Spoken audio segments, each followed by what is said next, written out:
Good morning, welcome to Ridhima kitchen.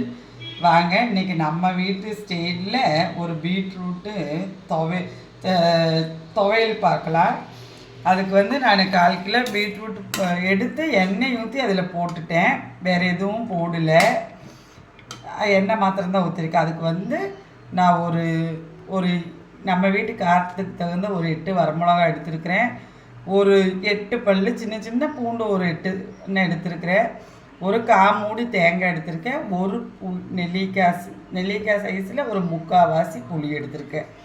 இது வந்து இந்த பீட்ரூட் துவையல் வந்து இது சாப்பாட்டுக்கு நம்ம பிணைஞ்சு சாப்பிட்றதுக்கு உள்ளதுங்க. பாக்கி போடுறதுல பார்க்கலாம். இது வந்து பச்சை வாசம் போகிற அளவுக்கு ரொம்ப நல்லா வணக்கிக்கணும். இந்த பீட்ரூட் மாத்திரம் நல்லா வாசம் போனால் தான் அது வந்து அந்த துவையலோட டேஸ்ட்டே வரும். வணங்கட்டும். இது பாதி வணங்கிட்டு நான் வந்து இதெல்லாம் போட்டுற போகிறேன். பார்க்கலாம். பாருங்கள், இந்த அளவுக்கு ஒரு அரைவாசி ஆயிடுச்சு இல்லை, அதுக்கு கொஞ்சம் கம்மியாக வணங்கி இருக்குது. வணங்கும் போது இதில் ஒரு மணம் வரும்.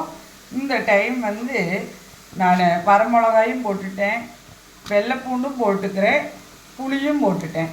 உங்கள்கிட்ட இது கருவேப்பில் இருந்தால் போட்டுங்க. நான் கருவேப்பில் போடல. மல்லி இதுக்கு போட மாட்டாங்க. நம்ம இட்லி தோசைக்கு அரைக்கிற சட்னிக்கு தக்காளி மல்லி எல்லாமே யூஸ் பண்ணுவோம் நம்ம வீட்லேயே. இதுக்கு நம்ம மல்லி போட மாட்டோம். பாருங்கள், இந்த ஸ்பூனில் வந்து இவ்வளோ ஒரு ஸ்பூன் வர மல்லி அது போட்டு போகிறேன். நான் கருவேப்பில் போடுவாங்க. காஞ்ச கருவேப்பில் போட்டிங்கன்னா அது பச்சையை விட காஞ்சது போட்டிங்கன்னா அது இன்னுமே டேஸ்ட்டாக இருக்கும். இந்த துவையலுக்கு மல்லி எல்லாம் போட மாட்டாங்க, வர மல்லி தான் இதுக்கு ஒரு ஸ்பூன் வைப்பாங்க. நல்லா வணக்கணுங்க. அப்போ தான் அந்த கொஞ்சம் எண்ணெய் பிடிக்கும். அதுலேயே நம்ம நல்லா வணக்கினா அந்த பச்சை துவையெல்லாம் அந்த பீட்ரூட் மணமே மாறிடும் நம்மளுக்கு.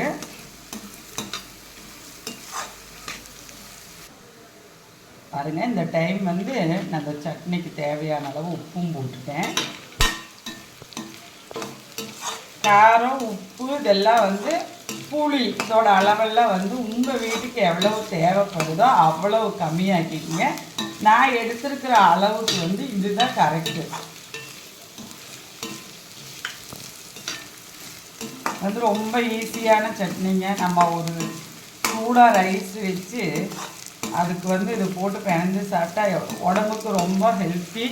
தயிர் மாத்திரம் இந்த வெயிலுக்கு போதும். அது மாதிரி கம்பங்கூழுக்கு, ராகி மாவு கூழுக்கு, இதுக்கு எல்லாமே வந்து இந்த சட்னி தொட்டுக்கிட்டு சாப்பிட நல்லா இருக்குங்க. நமக்கு அதுபோல் களியெல்லாம் செஞ்சு சாப்பிட்றதுன்னா இந்த சட்னி அரைச்சி பிணைஞ்சு சாப்பிட்றதுக்கு ரொம்ப நல்லா டேஸ்ட்டாக இருக்கும்.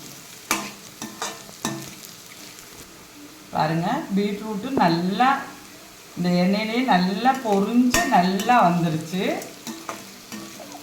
இந்த அளவு வந்து நம்மளுக்கு போதுமான அளவு. காய் நல்லா வெந்துருச்சு, வரமிளகாய் எல்லாமே நல்லா வெந்துருச்சு. இந்த டைம் நான் அடுப்பை ஆஃப் பண்ணிட்டேன். நான் எடுத்து வச்சுருந்தா தேங்காயும் போட்டுக்கு போகிறேன். தேங்காய் வணங்கணும்னு ஒன்றும் இல்லை, இது சூடு ஆறணுன்னு நான் அரைச்சிட்டு வந்துட்டு காட்டுறேன். நான் பீட்ரூட்டு துவையில் அரைச்சிட்டு வந்துட்டேன். நான் பீட்ரூட் துவையில் அரைச்சிட்டு வந்துட்டேன். இது வந்து சாப்பாட்டுக்கு தொட்டு சாப்பிட்றதுக்குங்கும் போது இவ்வளோ கெட்டியாக வேணும். உங்களுக்கு தோசை இட்லிக்குன்னா கொஞ்சம் தண்ணி விட்டு கூட நம்ம செஞ்சுக்கலாம். வாங்க, நம்ம வீட்டில் கம்பங்கூழ் கூட இந்த துவையல் சாப்பிட்லாம். எல்லோரும் செஞ்சு பாருங்கள். நன்றி, வணக்கம்.